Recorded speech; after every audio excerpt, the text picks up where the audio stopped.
I'm Bruce Buffer. It's time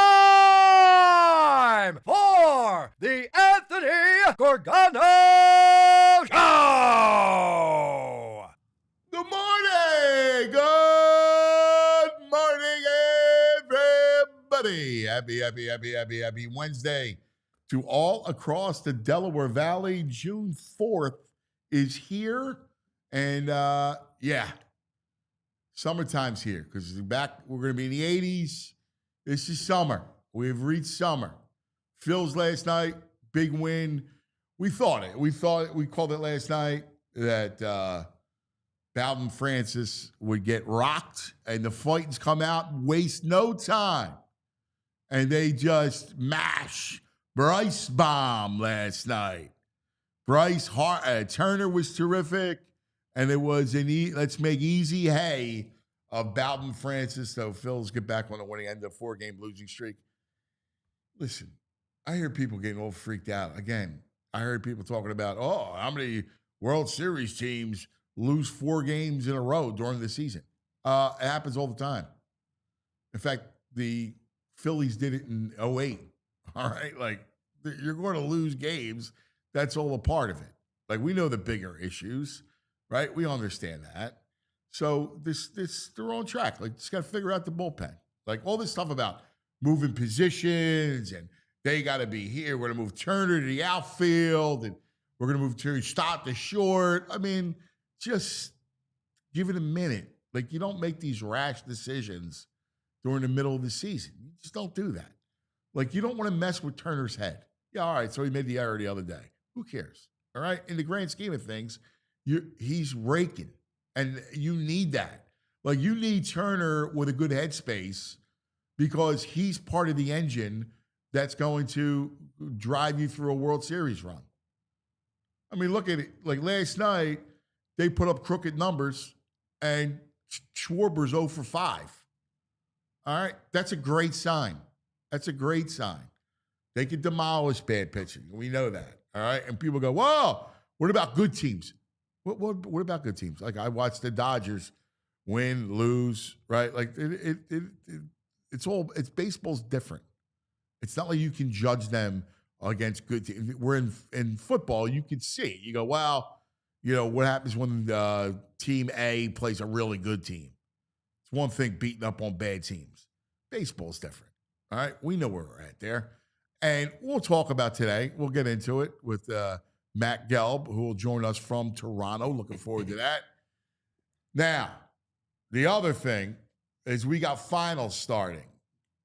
We got Stanley Cup finals tonight. Boucher will join us in a little bit. It's funny. When you go through cycles, you start to miss things, right? Like, we're always Eagles. And OTAs today, Zach's going to be on in like 15 minutes. So Eagles are always omnipresent, right? They're omnipresent. When I look about, like, what am I like really jonesing for? I'm jonesing for a Flyers run. I'm jonesing for the Flyers to be good. Like, tonight's going to be an amazing scene in Edmonton. And I'm looking for that, right? Other than the Eagles, because we know where the Phillies are, and that'll happen in October. I'm looking for that the winter sports to come alive. Because we have finals starting tonight in Edmonton and tomorrow with OKC, Indiana. And it's like, all right, enough. Let's go. Flyers, we know when they're on the right track, and I'm jonesing for it. The Sixers are a gigantic mess. Just a gigantic mess. Yesterday, the Knicks fired Tibbs. Now, I know that there was some probably disagreements among the front office and Tibbs. But think about this for a second. Tibbs gets the Knicks as far as they've been in 25 years. He gets him to the Eastern Conference Finals. And I turn around and I look and I see Nick Nurse's face. And there's no talk about him. He's back. He's just all back. Nick is back, and Maury's back. And the truth of the matter is that they don't want to pay him to go away. The truth of the matter is, well, at some point, they're going to have to blow the bleep up again. And they're not going to do it yet. They're going to give this group, this ship of fools, one more year to get it right. And I don't know how it changes. Now, there's talk about maybe an Embiid move. Listen, if you can get out of that contract, because remember, the Embiid extension was, I mean, you had to do it because you had George and you were like all in on this group. So I guess you had to do it. Although I don't know why. I mean, other than the pressure of having a team all locked in together.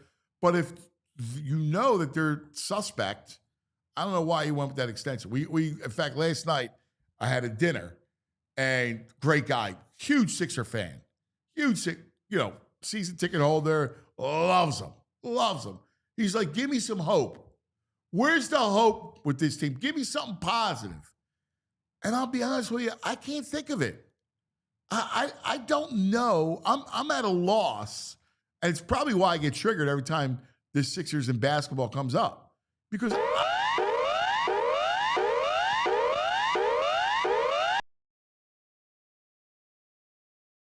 what to do.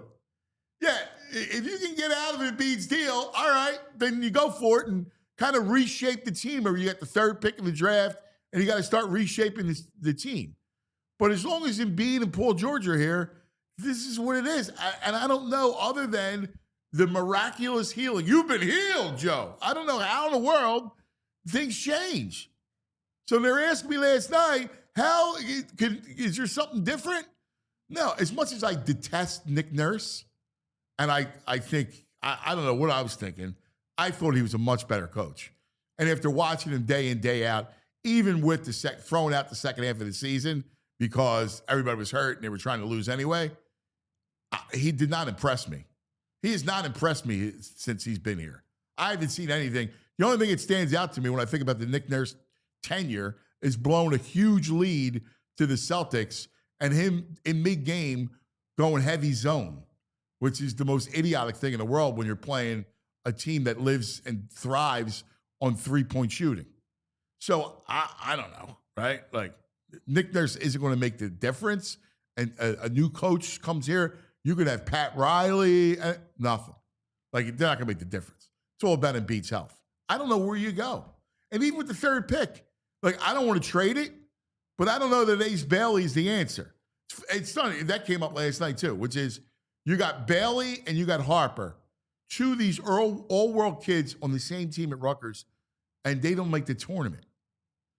That's scary, especially after having gone through Ben Simmons at LSU, Fultz at Washington, right? Like, where you had these supposed talents that couldn't even get their teams to the freaking tournament. What's that about, right? Like, is that DNA? Is that losing DNA? So I think Harper's a legit NBA prospect. Bailey, I don't know, I guess. I know VG wants Edgecombe. All right. You got so many guards. I don't know how you're going to do it. You want to bring back Grimes. All right. He needs the ball. You got Maxey. We love him. Stud. He needs the ball. You got McCain, who was a great bright spot. Again, small. Him and Maxey in the backcourt are small. Grimes got a little size, so that works. But I don't know. The construction of the roster just makes no sense. It's just none of it. It's like, let's try to get 5 great guys and put them out together. There's no roster construction, which brings us back to the Eel. And the only reason why the Eel's still here is because he's making a ton of money. He's due to make a ton of money, and they don't want to pay him to go away because you have to bring somebody else in here to redo everything. A new head of basketball operations is what you really need. A fresh thought. Like, that's what you need, but they're not going to waste millions of dollars with a new front office and a new coach. They're not going to do it, especially when it's already, I don't know what kind of surgery you could perform on this roster. You know what the shame of it is? And my buddy Boo brought this up to me. And he was so right. the Sixers screwed up a million different ways. We know that. But where they screwed up in the beginning is that Billy Cunningham should have been our Pat Riley. Like, he should have been, for years and years, he should have ran the franchise. Instead, he retired to Florida, and Billy C., God bless him, a legend. But, like, we've been missing that. We've been missing, such a great, powerful voice that knows the game inside out, that knows players and can angle the agents, right? That's where this whole thing comes apart. That's where the process failed. And that's where the process brings, Colangelo, and the process brings Morey, and it just there was never that one guy that understood how to create something and build this roster and add to it. I mean, look at Miami. They're just always buzzing around. Always. And that's because of Riley. And this franchise has been rudderless forever. And ultimately, it's what comes back to bite them because they make mistakes during the process. You move on from Hinkie, and it goes from there. And then we're sitting here today on the precipice. Like tomorrow, Legs is going to join us. And Legs is going to talk about OKC and Indiana. And it's absolutely criminal that the Pacers are in the finals before the Sixers. And God only knows when their next chance is. Good morning, VG. Oh, hey, Anthony. How are you? Oh, hey, Anthony. Oh, man. Dude, you are right with, I know we give the Flyers a hard time about having the old heads around, but this Sixers franchise, it always pained me seeing Billy C. and Pat Williams leave. Those two guys should have been the stewards of this franchise for at least a decade after. It would have changed everything. By the way, Billy C. could have done it up until a few years ago. Yeah, Pat Williams, he lived a long time too, man. Those are sharp guys. Billy, my buddy Boo brought this up. He's the one who told. I'm like, you know what? That's a great point. Yeah. Great point. Great point. I always hated seeing those guys doing things other Billy places. Billy knew basketball. He was in control. Oh, Billy C. never would have let Harold Katz destroy that era of basketball. No. And that era of basketball bled into the 90s. And then you get Pat, right? And Pat provided a foundation. Croce provided a foundation. Yep. And if he had stayed in charge, who knows? I don't think that he would have been down with all the loot. Like at some point, heads roll. Like he had a GM and a coach. His first time he's president, he hires a GM and a coach, and they failed, and he booted him after 1 year. Right. Yeah. He was like, we need somebody else. Like you get the point. Like he was going to get it right. Who in this franchise says we got to get this right? Like with the Phillies, Middleton goes, we're going to win. And that means I'm going to pay. Mm-hmm. And that means, Clentak, we went your route because, hey, analytics, we were short on analytics. We overdid it. Yep. It wasn't a wrong decision. Turned out that Clentak, they went overboard into it like a religion, and it failed. Yep. And he got rid of him. Right? He brings in a baseball guy like Dombrowski. Whatever you want to say about Dombrowski, Dombrowski's a baseball man. All right? He knows talent. He knows how to build an organization. Well, Jeffrey Lurie. No, look, he is. This is what we are. This is who we are. This is what we want to do. So is this a Josh Harris issue? Yes. Right. Yes. I think that people have been clamoring that for a while. Yes. They turned, and here's the issue, right? They turned the organization. It's not that he has to do it. He has failed in hiring the right guy. Like, right. Well, yeah. Right. Like it still Jeffrey comes is on involved. To him. Yeah. Josh doesn't need to be involved. Right. Jeffrey's involved. Right. Like no decision with the Eagles happens without Jeffrey's stamp of approval. Middleton, no decision with the Phillies happens without his stamp of approval. He's got his guy in Dombrowski. Jeffrey's got his guy in Howie. Right. We now have a Flyers situation where there's a real pecking order. Dan Hilferty, Philadelphia guy, right? Is a winner in life, understands what it takes, identifies Jonesy as the president. Jonesy's the guy. He hires Danny, right? The whole thing. That Jonesy's the president. You need a president. That's what you need. I mean, when Pat came in, he didn't own the team. He had 1%. Well, yeah. Ed Snyder owned the team. But nobody in the building seems to care. It just feels like that. They stink. And like you're saying, the fact that they're going to run this back after this year. Because they made the match. So ownership goes, well, what do you want me to do? How much bad money am I going to spend? I mean, you made bad hires. You got to spend it. If you make the bad hires, you got to spend the more money to fix it. And that's the fair point. Yeah. Yeah. It's not like you're strapped for cash. We all see what you're doing out in the world, buying teams all over the place. Yeah. Fix it. Yeah. I mean, and that comes down to getting your basketball ops people right. You need one president. All right. Morey has failed. Yeah. That's it. There's nothing left. He's failed. Like, I liked it. Like, I get it. He had a track record. Now, once you get to know a guy and you realize, well, his track record was built on one guy, Harden. Right. I mean, that's what it is. All right. I'm not going to fault you for hiring the guy, but now it's run its course. Yeah, and if you don't want to pay Morey whatever outlandish money he's getting paid to go away, you got to bring in someone to oversee him, kick him in the butt, get his head. I don't, but no, you can't have Morey and somebody else. You can't bring it Morey's not a president, right? He's just he runs the show. Well, there's got to be someone. But you need somebody. You need a president, and he's got to go. If he can't have someone come in and oversee you need him. your Pat Riley. Like we have searched for our Pat Riley. And that's where my buddy Boo's right. Like, he was under our thumb the whole time with Billy C, living in Florida for 3 decades after he wins a title.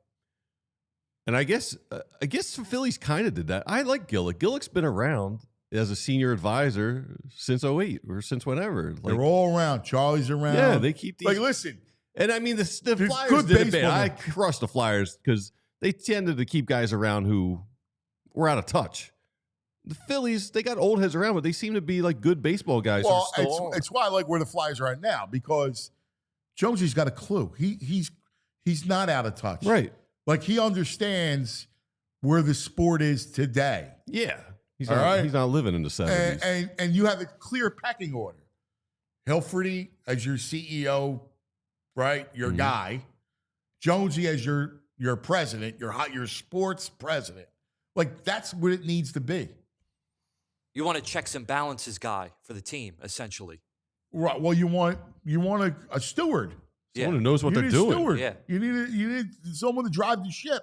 To wrangle everybody in. You need that. It feels like we got a snake oil salesman here. Like, we really believed in Morey, and he comes here and he's an eel oil salesman. He's an eel oil. I mean, it's the eel oil. I mean, that's the problem. And I'm disgusted by it because I can hear them. This roster is just a collection of players. There's no rhyme or reason of how it's put together. No. Now, I will always say this, in fairness, Embiid kills you, cripples you. So I don't know how to get around the Embiid injury crippling the franchise. Like, you can't say, no, not even Billy C could overcome Embiid being crippled. But I understand that, but is the extension, does that need to happen? Does another franchise, does every franchise do that extension with Embiid, with his history? I don't know. I know. That's why it's a fair question to talk about. I mean, I think there are some presidents and teams who would make the tough decision to move on. Yeah. Listen. They just don't have a plan.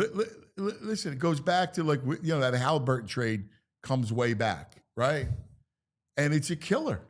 It's a killer. Right? Because forget Halliburton and Buddy Hield. It was, you were getting draft picks. They were getting 2 first-round picks. Yeah. And imagine what that looks like now. No. Because they're in a whole different place. Because you know what it is? It would happen. They're not signing Paul George. They can trade for someone. They're so desperate to win a title. They're so listen, I understand. Part of me respects that you're desperate to win a title. Like Maury was looking for personal achievement, personal acclaim, Right. because he hadn't won, and this was going to be his show me piece, and it's just failed. Nobody wants to see it. It's just failed, and I just see it, and it's like it sucks because I feel like I'm losing them. I love that team, and I feel like I've lost them. It does. I mean, it does. And I feel like it's all a big scam. It does suck because Frazier and I got the trigger warning, and now you're not triggered. You're sad and somber. I'll get triggered again. We need the mini violin playing. No, he's like, I'll get triggered then, but it's my man's hurting over here. Yeah. Well, only because the two finals are about to begin tonight and tomorrow night, and it's like Flyers. I get it. They've done what they had to do. Would put people in place and start afresh, and you have a superstar to build around. Mm-hmm. So I'm happy. I'm satiated that they're in the right spot. All right. But the Sixer team it feels like a mess. It doesn't feel like a mess. It is a mess. It's just a mess. It's actually a joke at this point, what's been going on and what we've been dealing with. And then that comes full circle when Tibbs, like intellectually, I understand, right? Like you go, all right, well, we have all this bad money. Just you got to play it out one more year. Because in their mind, like it's easy to fool yourself. You go, I don't know, well, maybe Embiid can wrap it around his mind that he's going to have to play with some pain, and maybe he comes to grips with that, and maybe there's some stuff that happens medically that we can get him through a season. Because if he can get through a season, we know how great he is. And then all of a sudden, the players around him become better. Now, you want to tell me that they'll never win because we've already been down that road? All right. But the healthy Embiid, the Embiid who can be on the floor, without that, you got no prayer. Dude, I just don't. Maybe it's also, too, because I saw a highlight reel of when Kobe tore his Achilles, and he walks to the foul line and makes two foul shots with a torn Achilles and walks off. And they're saying how some people get wheeled off in a wheelchair, and that killer mentality. Like Embiid coming back, I don't even believe. Like if I have to imagine what Embiid's doing right now, I don't think he's at the gym working. I think he's watching the French Open, relaxing. Like I just don't think he's the dude who's going to fight through the pain, play through the pain, and do anything he can to get on the court. I just don't. Maybe I'm just jaded and beaten down, and I'm completely wrong, but I just don't get that impression. And that's really like, I don't think he craves to do anything he can to get on the court. Yeah, I hear you, buddy. I don't know. All right, well, let's talk birds, because coming up, we got Z Berm as we get a day of OTAs with man. Paul in the chat, it's like the Sixers are going to sign Dr. Oz, and the whole team will be in peak physical health. That's great. Yeah, I hear you. We'll talk to Z Berm, birds, football. Let's go. Let's get back to it. You wonder why that we're so football centric. It's a happy place. Yeah, I mean, we're the Cadillac. We're the Cadillac of the league. You know, the whole thing. Just go down past Shunk and look and see Saquon at the top of Geno State. Yeah. Well, I walked by it yesterday. I got a picture of it. Peel and Onions says Embiid's probably having 2 big breakfasts and the Discovery Channel on right now. Yeah. All right, let's take care of some business, shall we? All right, let's talk about Cherry Hill Mitsubishi. Yes, you're looking for that most affordable 7-passenger SUV in America. CherryHillMitsubishi.com has you covered with the Outlander, the 2025 Mitsubishi Outlander. Look, here's what you need to do. Go see Bill. All right, Bill runs Cherry Hill Mitsubishi.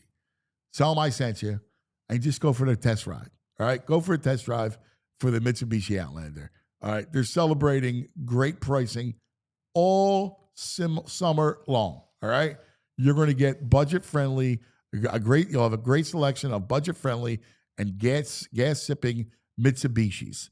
All right, here's a fact that surprised me. I didn't know. Mitsubishi Motors is #1 in customer satisfaction with dealer services among mainstream brands and SUV owners. All right, that's not me. That's J.D. Power. All right, combine that with the best warranty in the automotive business: 10 years, 100,000-mile powertrain, 5 years, 60,000-mile bumper-to-bumper. Why settle for a lesser warranty and be on the hook for cost of the repairs down the road?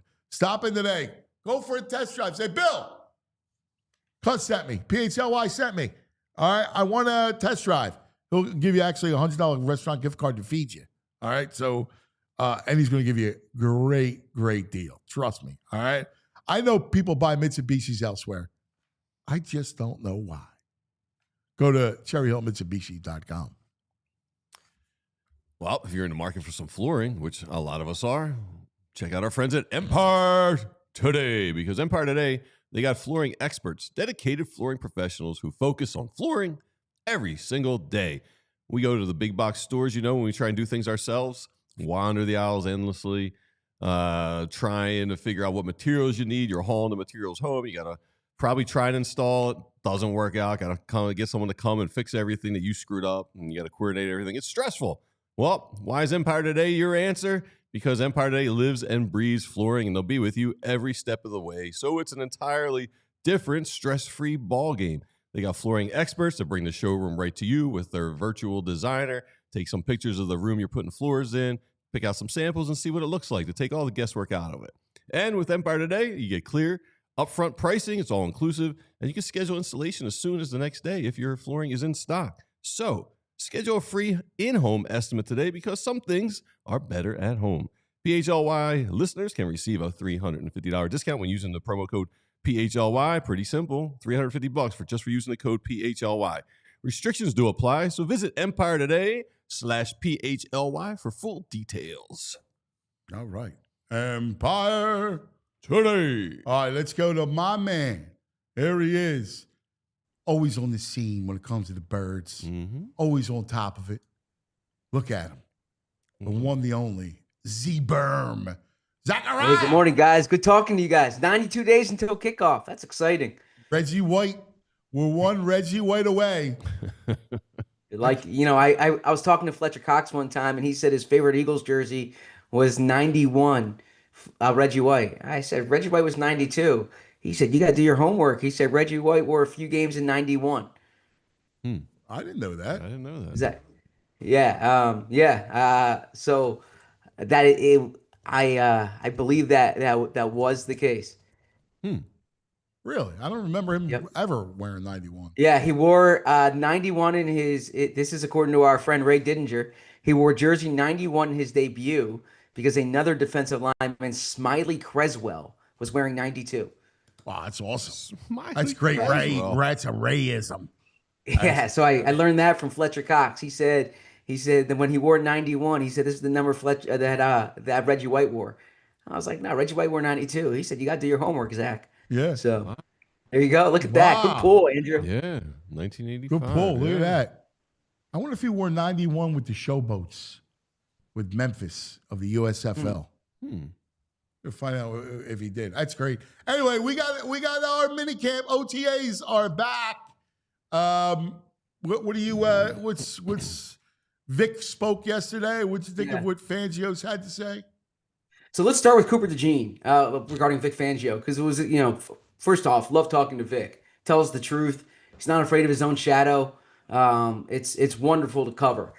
And when he was asked about Cooper DeJean playing on the outside or in base, which he said they only played 160 snaps last year, but still enough, right? That he said Cooper DeJean at safety too. And your ears kind of perked up, like Cooper DeJean at safety.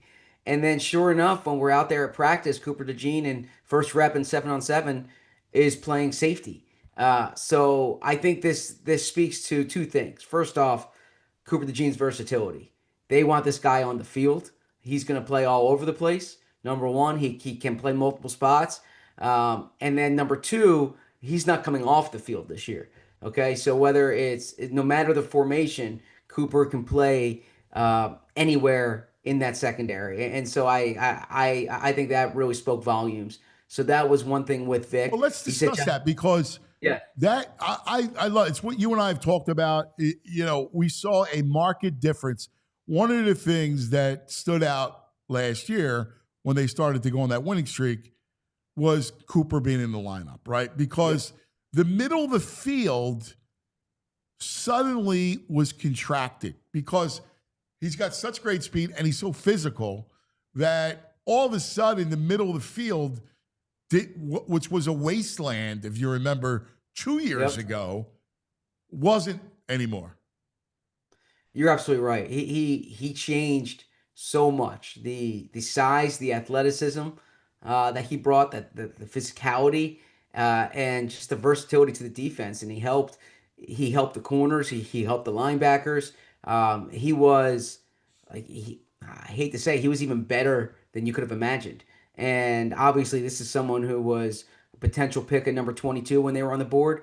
But what he looked like last year was one of the best players on the defense. Not just one of the best rookies in the league, one of the best players on the Eagles defense. And you're correct. It's not a coincidence, at least from my perspective, that they put him in the lineup in week 6 and they win their next 10 games. Yeah. I marvel at that kid. What an athlete. I mean, Yeah. you know what's funny? Like he was playing his charity basketball and he was dominating. The only thought I had was, yeah, Coop, I don't know if I want you playing basketball. Yeah. Then the next contract might have a stipulation on that, right? When you see the way he jumps. Yeah, He can podcast too, right? So he's like a Renaissance man. He did baseball. They did the softball game. He's a great athlete. That kid is a great, great athlete, man. He's got great hops. He got great turn, quick. What a player. And he's turning into like the Swiss Army knife that everybody said in the draft that he is. That he's going to be. Yeah. Pretty You impressive. feel bad for all those high schoolers in small town Iowa who had to be on the baseball field and basketball court and football field. You know, he just dominated fools. Yeah. Dominated. And then, you know, it's funny because the Exciting Mike's podcast is the guest this week is Quinyon. That's awesome. And, we talked about it a lot last year, but in the offseason, he kind of gets lost. Let's talk about him a little bit. Did Vic talk about how, about Quinyon and what makes him so good a cover guy? Like, he legitimately is shut down, dude. Shut down. Sure. And I think it honestly kind of speaks volumes that you didn't have to talk about Quinyon. And what I mean by that is you lose Darius Slay, who, like, say what you want about Darius Slay. This is a guy who is one of the best cornerbacks of the last, 2 decades in Philly, multiple-time Pro Bowl or team captain. And you lose Darius Slay, and you're not even worried about like who your number one corner is because Quinyon can be that player. Caught up with Quinyon last week, and like I'm excited to hear him on the Exciting Mites. When I speak to him, he's not a man of many words, but he's someone who just gets the job done, continues to get better, is like technically sound out there physically. He has the tools, and so yeah, there's very little that worries you about Quinyon Mitchell going into year 2. Yeah, I worries you. I mean, he's such a what a stud that kid is. So, what was his take? Like, give us some more of your thoughts about Vic, because I love this defense, man. I don't think this defense. I get that guys on the line have to step up now, right? And that you're going to rely on young kids like that beast from Nebraska. But sure, you're. I was talking to Matt last night. How's my boy doing? I was talking to Rule last night about it. I'm real quick on Ty Robinson. I was talking to Jalen Carter yesterday, and he's like, "Man, have you seen that guy, Ty? Like they're impressed with him in that room." So you can tell Matt Rule that Jalen Carter, Jordan Davis, they're giving him the seal of approval. Yeah, that's great. That's great. What do you make of Jordan Davis? Because he had a decent stretch toward the end. It still come down to the volume of snaps, but this is a big year for him. Yeah, so caught up with Jordan yesterday. First off, Vic Fangio said that Jordan's in the best shape of his career right now, and said he really kind of got in better shape as the year went on last year. He would not get into why it kind of took to that point for that to happen. But speaking to Jordan, one thing he said was that he said he started picking up the Peloton last season, doing the Peloton quite a bit, and he found that to be very beneficial. He's continued with it throughout the offseason. He said there's been a lot of work that's gone in to how he looks. Is the word for him for 2025 is discipline, and being disciplined. So he wants to be consistent, and he wants to be disciplined in terms of maintaining the shape that he's in. He says pass rushing's never had to be his forte here, and he hasn't had to kind of do it as much in the past because they had Milton Williams here, and they had Fletcher Cox before that. And now he recognizes this is something that he's working on. He's working on it with defensive line coach Clint Hurt. The Eagles think there's more there. They just haven't seen it. But you're absolutely correct that this is a pivotal year for him. The Eagles exercised that fifth-year option. A big thing of that was seeing the kind of shape that Jordan Davis came in, and from everything I've heard, they're encouraged by it. I think Howie is still a fan of his in the building, and that's obviously an important person to have on your side. I think Howie's position on this is that defensive linemen sometimes take 3-4 years, right? Jalen Carter might be the anomaly. That there's some players who they don't kind of hit their stride at that position until they're a few years into it. So Jordan Davis, when you drafted him, was raw, and you were looking at a lot of the tools, and there was a projection as far as the pass rush. You would like to kind of have that answer 4 years in, but the fact that the Eagles exercise the option shows that they think there's more to Jordan's game than what we've already seen. It's interesting because it's going to be a big year. What did he think about Jalix Hunt? Yeah, so he is expecting Jalix Hunt to take on a much larger role, which is obvious. But he said he's kind of not worried about the edge rushing group because of Nolan Smith and Jalix Hunt taking that next step, and that you saw that from Jalix Hunt. He said they're expecting Jalix to play a lot more snaps this year. Then they have Azeez Ojulari, Josh Uche behind them, so those are two guys they're looking at. As we talked about on Monday, I still think they can add to that spot, but I think internally they're viewing Jalix Hunt as someone who's ready to take that next step. Yeah, it was funny when he got in the game. I saw flashes. Like you saw flashes from the kid. Like you went, Sure. Wow, and you didn't expect because it's such a project, but you saw flashes. Yeah, and I expected last year to be more of a redshirt year for him, and I was wrong about that. And there were a few factors there that obviously contributed to him playing more. Bryce Huff underachieving, Brandon Graham getting injured. That at a certain point they needed Jalix Hunt. He was their third guy, but it's one thing to need him. It's another thing for him to rise to that challenge, and he did. And the tools are there. From everything I understand, the makeup's there. Like people rave about him. I've enjoyed all my interactions with him, but people who are around him every day rave about him. And so I think that he's going to be the number 2 edge rusher this year, and him and Nolan Smith need to be major parts of this defense. Wow, there you go, dude. That's it. I like it.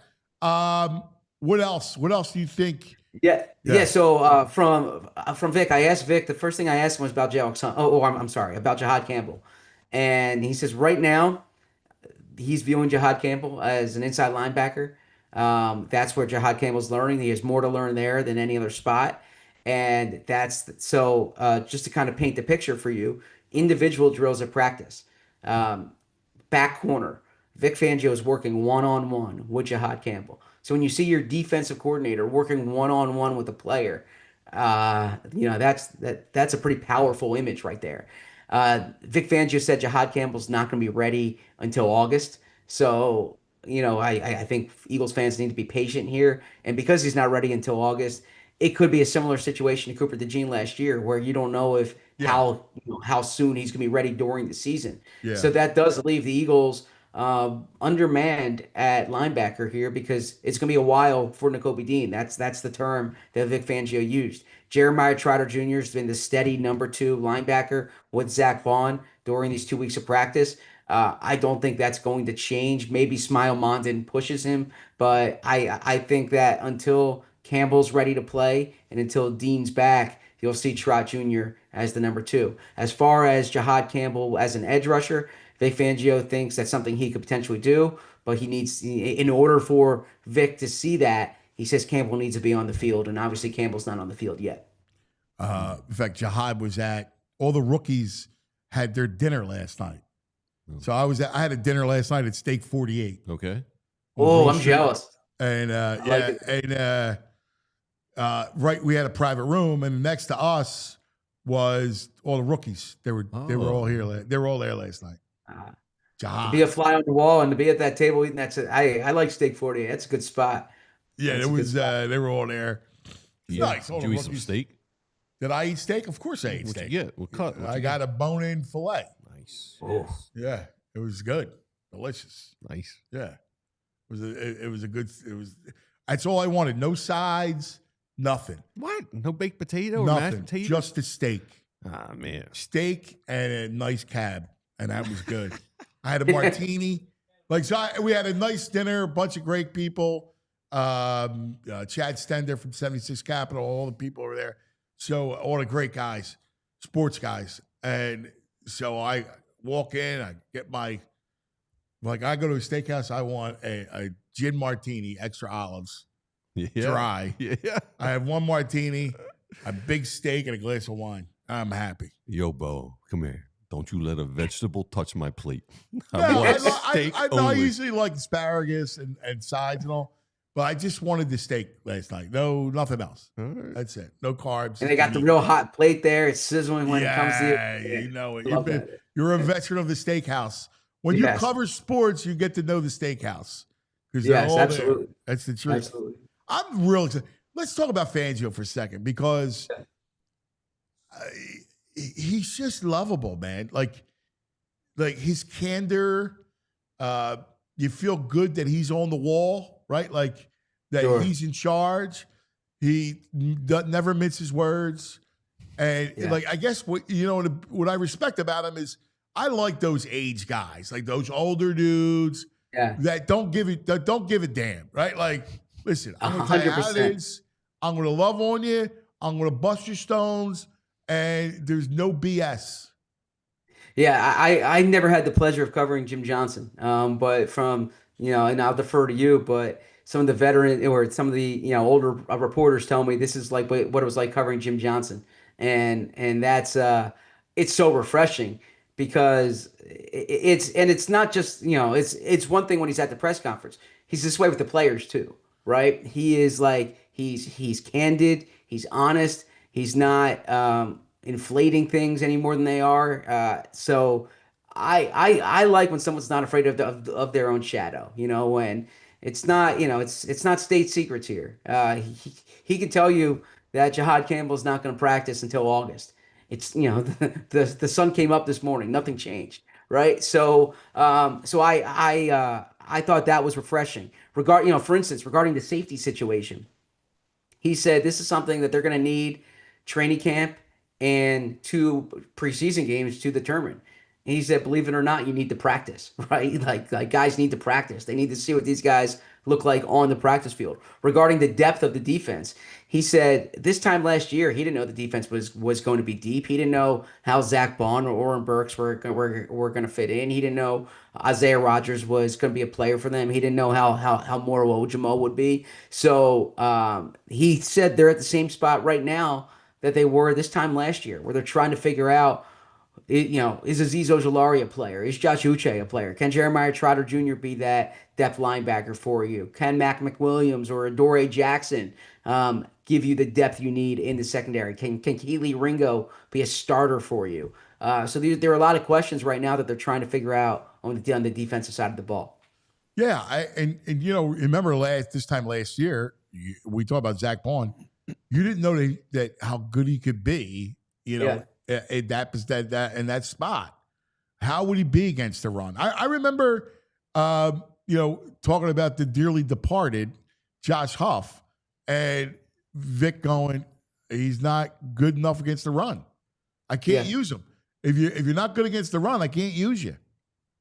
You're right, and that's kind of, I think, if there's any lesson from like the Bryce Huff signing, it's that the projection to go from a situational pass rusher on third down, pinning your ears back, to being like a top of the rotation guy who needs to fit the run, who needs to drop into coverage from time to time, who's doing more than just rushing in obvious passing situations. That projection there, it's harder to do when you're not talking about like a toolsy player. If you're talking about a guy who is a first round pick with, and has the athleticism and the frame, you're like, all right, even if he hasn't done it, maybe he can. I think it was more of a projection for Bryce Huff, and I think that's probably one thing that Howie and the Eagles front office can learn from that signing. There's a quote I was going to bring up from Nolan Smith, and I got to believe he heard this during the year from Vic. I've got to crush the run to earn the right to rush the passer. Yep. Right? So Vic had to be preaching that. The sounds of Exactly. angels. Right? I've I got need And that's to gotta- crush the the run. Thank you, Nolan. I need to crush the run to to earn run- the right to rush the passer. Yeah. Yeah. Zach, And that's- I want that on a bill in the locker room. I want it on a t-shirt. Yeah, I can tell you, Nolan Let's talk Smith the merch. Nolan Smith is the guy in that room. I've caught up with Brandon Graham recently, and Nolan Smith. They are looking at Nolan Smith to fill that role. He's recovering from that triceps injury. The way he viewed it is that if he didn't play in the Super Bowl, he wouldn't have had that injury. So he's thankful for the injury. But the Eagles are expecting Nolan Smith to kind of take another jump this year. So he was really good at the end of last year. He's the top guy this year.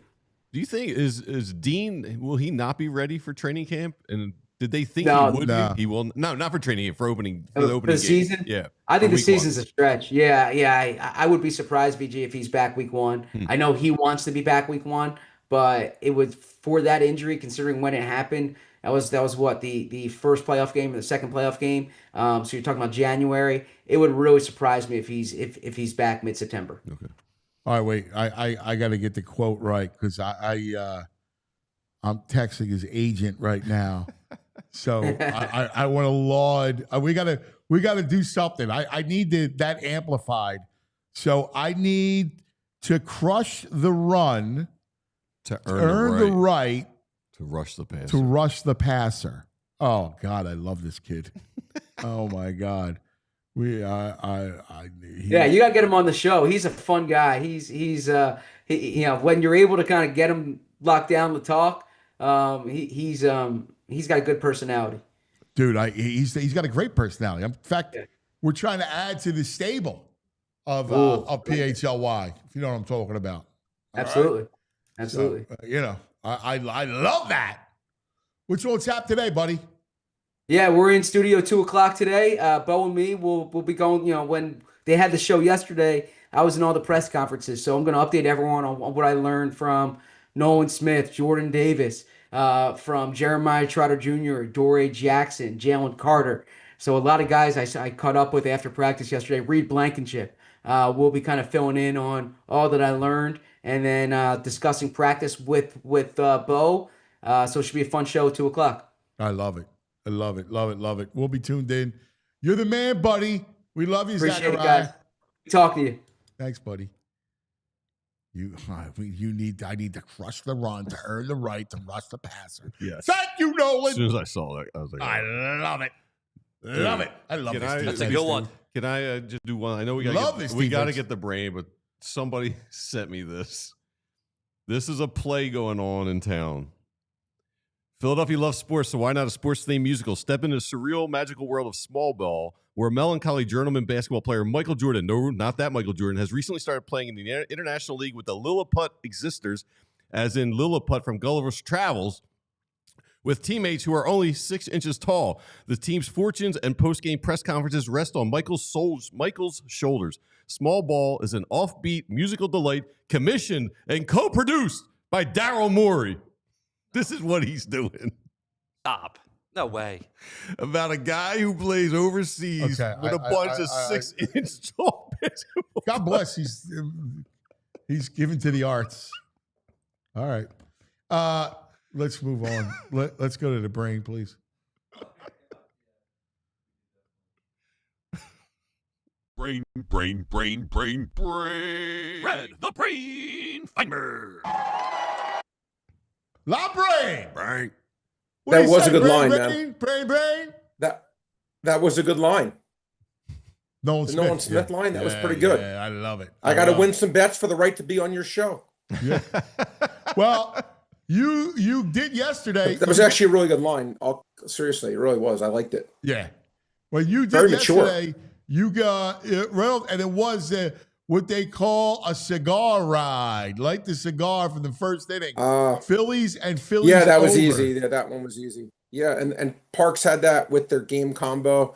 So that was a nice. I forget what it paid, but that would have been a nice thing. Hopefully, some people put some pizza bets on that one, and What was got that one point? today for our Phillies, Around 250? something like that. But we got another Philly Parks combo tonight. This one you may not be as happy with, but that's okay. All right. Actually, no. Actually, you will be. I take it back. No, you will be happy with it. I take it back. No, you'll be happy with it. Okay. All right. I will get to that. I like it. All right. I got Boucher coming on at 10 o'clock. So Okay. Let's knock it out. What are you thinking? What are you thinking? Florida? Yeah. No, I bet Edmonton. I actually bet Edmonton. Yeah. I did not in the game, but in this series, I laid $1.10. Look, but at the end of the day, it's not one of my stronger Edmonton bets. to win. I do. I woke up a little nervous because I hate that Florida team. They're good, man, and they're good. No, the only times obviously Edmonton can stress them because they can stress anybody, but man, they're going to stress Edmonton too. Like there's going to be goals in this series. Yeah, it should be a great series. Look, I actually feel like both teams, I don't know if you agree with me, I feel like both teams are actually better than they were last year, which is pretty interesting. Look, I'm looking forward to watching it. I actually think it's a great series. I think it's funny. Someone said to me, real quick, switch subjects to the NBA, that he considers, and I kind of could see it in a weird way, remember the Raptors when they won the title with Kawhi, and they weren't even considered anything, and then they're there to the Pacers. Like no one's giving me any single chance, and then they beat Golden State, Toronto. I see the parallels. I just don't see them beating them. But but no one picked Indiana. That's all I meant. Like no one picked Toronto that year. If you remember, they weren't like a team people were picking. It was Philadelphia. It was Boston. It was Milwaukee. They weren't even considered. They were an afterthought, and they won the title. I was like, but anyway. But I'm looking forward to the Stanley Cup Finals. I think it's going to be a great series. To get Game 4, I may try to go to here because I really would love to go. If the tickets are reasonable. Awesome. Yeah, and I would love to go because I really enjoy watching the playoff hockey. Yeah, it's the best. All right, let's get to it. Boys, how'd you do? What'd you do, VG? Listen, I got to tell you, tennis, ridiculous that they let Tommy my Haas. boy Tommy Paul played like Tommy Pham. Like he had a leg injury that he played through. They didn't get divulged. I went 1-2 yesterday. What's your record? 42-36. All right. What about you, Brain? I was very, very bitter because I lost a lot of money on this one. The guy, the Japanese pitcher from the Orioles, had 3 strikeouts through 6 innings. I thought he was done. They brought him out for the 7th. I'm like, all right, what are the chances? He struck out they got the first guy out. They needed to strike out the last 2 guys. I'm like, all right, I'm very paranoid on stuff. And he struck out the last 2 guys. And I was just struck out the very, side in the very, 7th inning? Well, he got the last 2. He got the last 2, which is what lost it. And then the other one, which I lost, I went 3-2. I should have gone 5-0. Peralta threw 97 pitches through 6 innings. I didn't think there was a 1 in a million chance he comes out for the 7th. He comes out for the 7th, gives up double. There's 106. Those guys never come out for the 7th inning anymore. I should have gone 5-0. I was a very unlucky 3-2 because the 3 I won crazy easy. 1-0 in Tampa Bay. We said that would be 1-0. Francis gave up hits in the first inning. Phillies won in the first inning. And the other 2 I dominated and should have won both. I hate those days. It should have been 5-0. 4-1 in a nightmare. But anyway, it is what it is. No one's going to feel bad for me. Let's start what we got today. All right. Well, what we got today? How many you got today? I got, look for today. I got, wait, let me bring this up. I have for today 1, 2, 3, 4, 5, 6. But I'm going to start out with the Parks game combo that I think has some legs. Again, these will be unofficial, kind of let's call them pizza bets. Okay. But I like how Parks offers. I think they're fun. And I don't see these offered anywhere else. So it's fun stuff I'd like to talk about. I'm going to go with the Phillies with Abel, and I'm going to go under 9 runs, getting plus 260. To me, Berrios is a decent enough starter. Abel, again, pitched great that first game. I'm going to go under 9, pick the Phillies. It's called a 4-3 kind of game, and let's hope that we get that plus 260 in the Parks. Combo play of the day. I like it. I'm just doing Phillies run line. Phillies money line, minus 105. Phil. Okay. All right. Just I go like under, all the VG. Phillies Just go under. love. I like the Phillies love. I mean, I don't know. I'm curious to see how the kid looks. It's a tough line. big Like start for him. their lineup is hitting a little bit, so it'll be a little bit of a test. For sure. But I think both pitchers can hopefully do okay. But again, plus 260, I'll take a chance there. But anyway, we're going to do first play. Luis Ortiz, pitcher, Cleveland Guardians. Now he's striking out about 1.2 batters per inning, which is a very solid K rate. 7-2 his last 9 starts, over 4.5 strikeouts. Going against the Yankees, he actually strikes out a lot. What I like about this bet is he can get tattooed, pitch 3 2/3 innings, and still get 5 strikeouts and give up 7 hits and 8 runs. Yep. I'm not saying that's going to happen, Right. but I'm saying I like over 4.5 strikeouts. I think it should be 5.5. Okay. Tigers lost last night to the White Sox. They come back. Run line Not going to happen. minus 117. Tigers minus 1.5. All right. That kid who pitched for Chicago last night is good. He's good. Mm-hmm. He's I almost gave out his. I almost gave it out to you yesterday. The White Sox yesterday, because he's been really like good. He's pitched well every start. This is maybe my favorite one of the day, guys. I'm going to go Nick Pivetta, ex-Philly. Wasn't he an ex-Philly? Yeah. Sure. Pavagina. Yeah. But he's actually carved out a nice career. Yes. Nick Pivetta. He really has. He's actually had a nice career. Has. Not great, but solid. I like over 5.5 strikeouts. 7-3 his last 10, averaging closer to 7 strikeouts against a Giants team that strikes out a lot. I'm doing it. I like it. You got to get this one in quick. You got 10 minutes. Our boy, Mr. Italian, Yannick Sinner, top tennis player in the world. I'm going to say total games won by him today, under 18.5. He actually pays plus 108. I think he's 6'2", 6'0", 6'2 today. All right. That would be a tough loss if he won in straight sets. It was 7-5. What? Hopefully that doesn't happen. No, saying if he wins in straight sets, but one of them is 7-5. No, there ain't gonna be no 7s on the board. What is he under? It's under 18.5 games. So he has to win 6-4, 6. He has to win in 3 sets without having one being a close set. Yeah. A lot of pressure, but he can do it. I'm gonna do Cade. Don't call him Maury Povich. I'm going to kind of triple dip in this game a little bit. I love him over 4.5 hits. He's given up 58 hits in 51 innings. I think his ERA is around 6. I absolutely think he should give up 5 hits. I like it. He's a gas can. Yeah, that's all I got. Who'd you say? Don't call me Maury Povich. Yeah, Cade Povich. No Nations League bets? He's us. I'm going to stick in this game, guys. I'm going to triple dip in this game. Hopefully, I'm going to see like 5-4 end of 5 innings. I'm going to go Emerson Hancock, who makes Maury Povich look pretty good. I think Emerson Hancock, one of the worst starters in Major League Baseball. He's about 55 and he actually pitched well last time out. He's due to get crocked. Correct. But he's been, by the way, this guy was on my fantasy team way back when. He was like my minor league guy. He was supposed to be good. I realized quickly I fanned on that pick, cut bait. But he has been absolutely atrocious basically his entire career. The Orioles, again, I didn't like the Orioles because I thought their pitching was horrible, but their hitting is not horrible. He's absolutely going to give up over 4.5 hits. That's actually right there is my second favorite play of the day. Let's call it. And I'm going to go over 4.5 runs in that game on the 5-inning line. I looked at it, guys. Out of all the games today, there was only 2 games in the 5-inning line that were lined higher than 4.5. That were lined. Let me get this straight. No, they're basically saying, there was only 2 games that were lined lower than 4.5. I mean, so basically they're saying that this Orioles-Nats game is one of the lower scoring games of the day. And I'm like, with Hancock and Povich, I don't buy that at all. I absolutely think this should be one of the higher scoring games of the day. But I'm going to take over 4.5 runs in the 5 inning line, take my chance there. That'll be my kind of taking every single way in that game. And then last but not least, I bet this game a ton of ways, but I'll just give out this one. I took under 4.5. I got actually 5, but it's now 4.5. I still like it because I would have made it 4.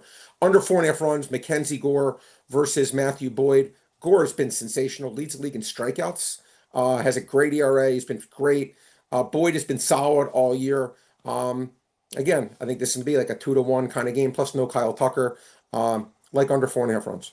All right, I like it. I like it. As long as the wind is not a factor, I like it. No. It's in Washington. Oh, even better. It's in Washington. Yeah, even better. All right, perfect. Yeah, even better. Listen, great stuff as always, buddy. All right, enjoy the game. Appreciate you guys. We'll talk NBA props tomorrow. All right. Yeah, I got a lot of them. Be good, guys. Good. All right, here he is, the brain. Check it in. Brought to us by the Bet Park Sportsbook online casino app. Let's talk about it. The Bet Parks app. You know, you love to win, you love to play, you bet Parks. So all the stuff that the brain just gave you, the Phillies in that daily double for the Phillies, it hit yesterday. He goes Phillies in under with the mighty Abel on the mound. So check that out. All right. It's got a lot of good stuff right there. Throw in Schwarbaum's due today. You can throw Schwarbaum in on that. It's Berrios. What's he lifetime? Oh, that's interesting. I could see a Schwarbaum. He's due. Everyone had one yesterday but him. Yeah. He was 0 for 5 yesterday. Yeah. Yeah, I agree. I could totally see a Schwarbaum today. All that stuff that the brain talks about right there on the app. And there's always another way to win, like the casino, right? Think about it for a second. You got live dealer blackjack, live dealer roulette, craps, you name it. It's right there on your phone. The casino comes to your house.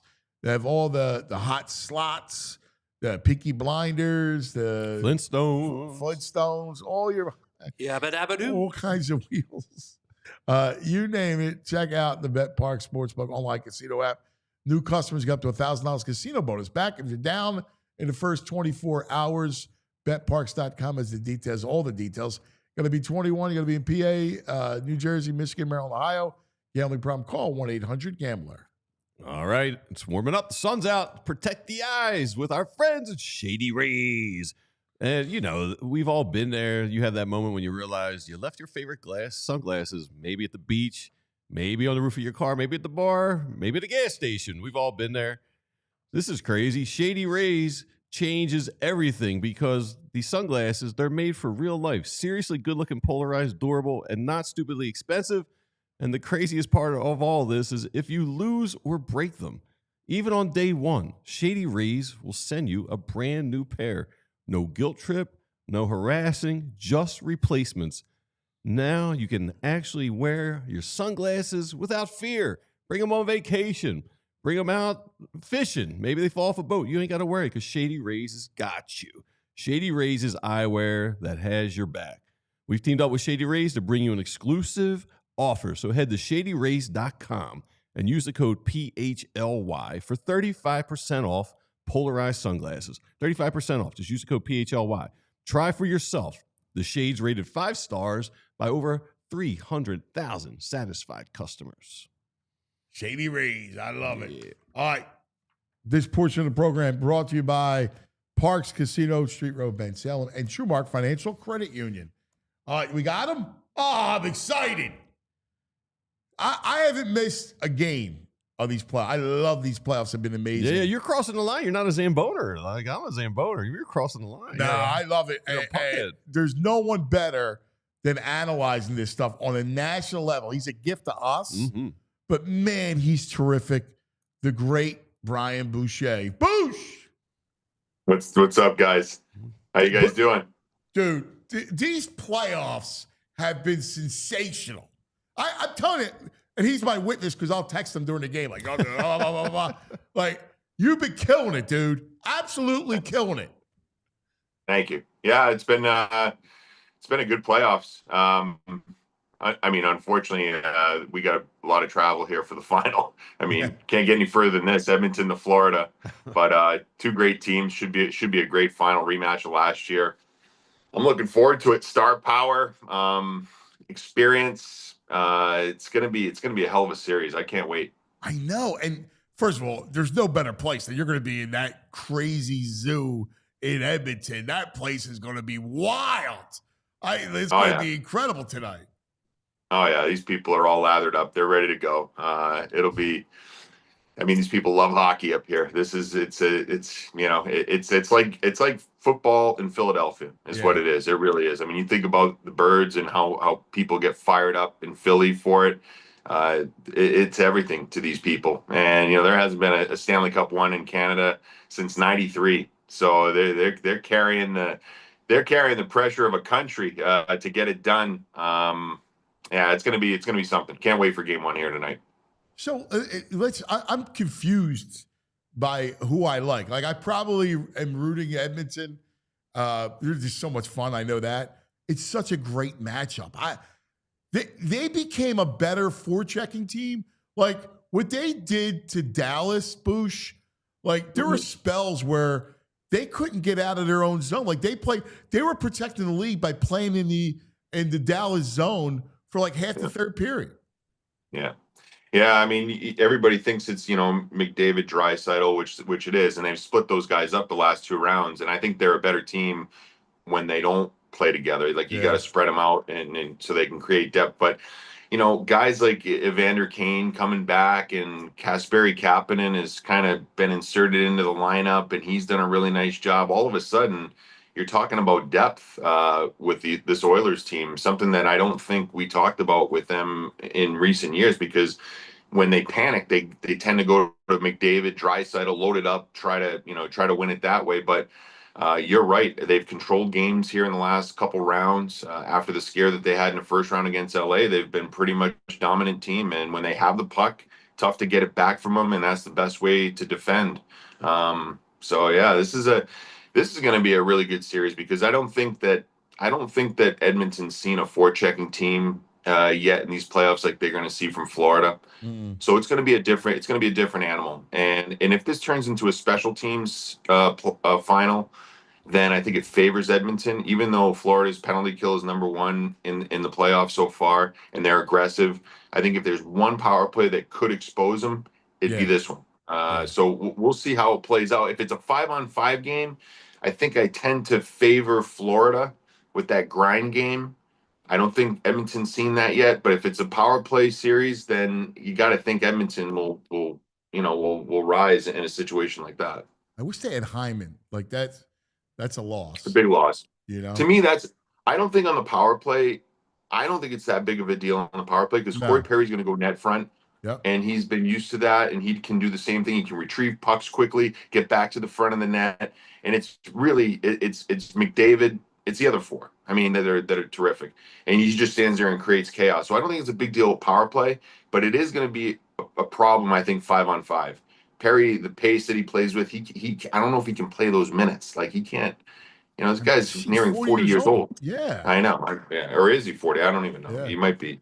Yeah. So yeah, the 5-on-5, Hyman's a huge loss for Edmonton.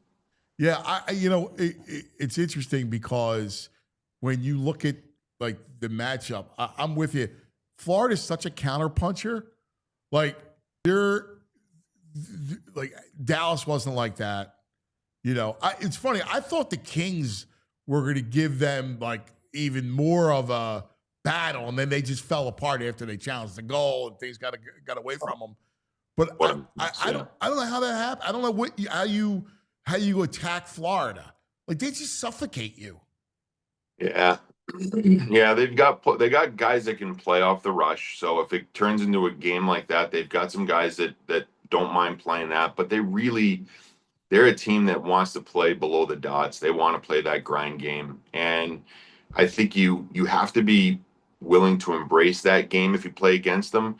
You can't get frustrated that you're not getting chances. You got to hang in there. You got to understand that sometimes you just got to punt it out and wait and be patient. It's when you don't you don't have that patience, and your star players are like, they're not getting their looks, they're not getting power plays. So now they try a home run play, and all of a sudden, boom, they eat you alive and they feast on you that way. I think that's the thing you have to be prepared for. It's not that you can't play the grind game for certain parts. You have to be ready to embrace it for 58 minutes potentially, and understand that you might only get a look, or I'm exaggerating when I say a look, but like, there's not going to be a lot, and you got to be okay with that. And I think that Edmonton's experience last year, understanding that, they'll be ready for it. I think they'll be ready for it this time around. That's a great point. Huge. Game 1 is huge tonight. I mean, Edmonton can't lose game 1. If they lose game 1, then it's like last year they went down 0-3. Yeah. Like I think game 1 is massive. We'll see how ready Edmonton is. I think their back end's better prepared this year to understand that forecheck. I think they know that they got to get it up quick. They can't, like, if they're interested in like on the forecheck, the D-man eating it and waiting for help, you're not going to get help. Like, Florida will feast on that. Their second guy will get in and get the puck quickly, and then they'll get set up playing below the dots. I think for Edmonton, they got to get it and move it right away. Move it. Don't allow the forecheck to take place. And if they can do that, then they can get their skating game going, and then maybe they can get to something. But it's easier said than done sometimes. I think when you're paralyzed by nerves, sometimes you can panic, and that's where maybe you don't play your game plan. But I think if Edmonton plays fast, that's where they can get. Because I remember talking to Scotty Lawton in the Toronto series, and he was saying that when they slowed the game down, they struggled. Florida was able to set up their neutral zone, and you couldn't do anything. Like, you got to move it quick. The D have got to get it up quick, and that's when you can trap Florida. So we'll see if Edmonton can expose that here tonight. Yeah, that's a great point, because that is how Toronto beat them. When they were stressing them, it was outlet pass, and it was quick. Yeah, quick on the attack. Yeah.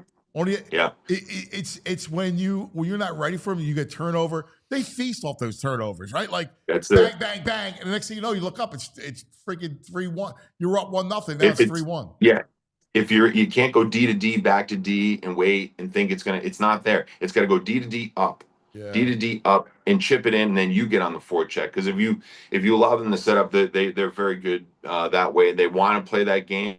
And if you're going to turn over, like you said, now they want to grind in your zone. And if you get McDavid defending, for 45 seconds in his own zone, now you're taking away offense. And then the other thing that you'll see in this series, how comfortable Edmonton is if they start loading up Draisaitl and McDavid. I always find if Knobloch starts loading them up early, it's like, okay, he's panicking. He's not trusting in the other guys. And I think that's a problem, because those guys know when they're not being relied upon.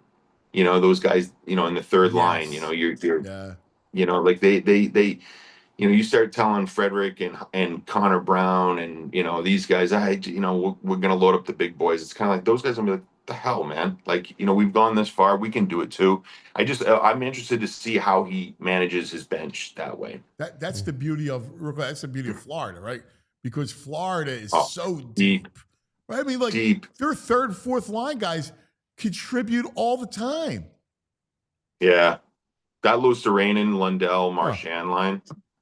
I mean, I didn't realize how Lundell, how thick he is. Like, if you see him off the ice, his neck is like, really, he's thick. It's like, man, he's so sturdy.